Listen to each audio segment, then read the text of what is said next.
Under the Cabinet Organizer. What I like about it is we've got suction cups on the bottom, so it's gonna stick right in place. So this is how it comes in the box. It has our screws here, so we just need to simply clip those off. We've got our screws and our little wrench to put them in place. Another tie right over here that we just need to clip off. So once we do that, inside here's a little cup with our suction.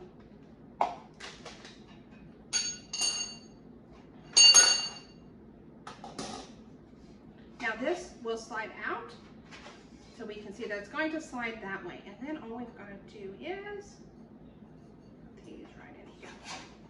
What you're gonna notice here is it's got a place that we're going to screw the top piece on. And so we want to make sure when we're putting those in the slots that we've got this piece up. So we've got that up.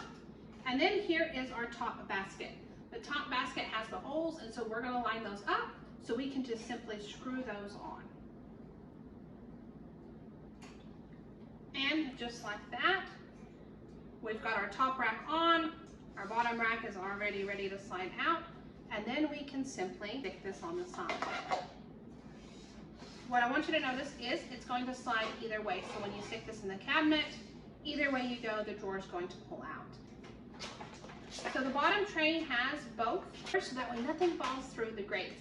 And so we can simply grab this one, stick it on top. Now whatever we put here, we don't have to worry about coming through the wire rack. It does have the wall clips as well. There's 4 wall clips that are included.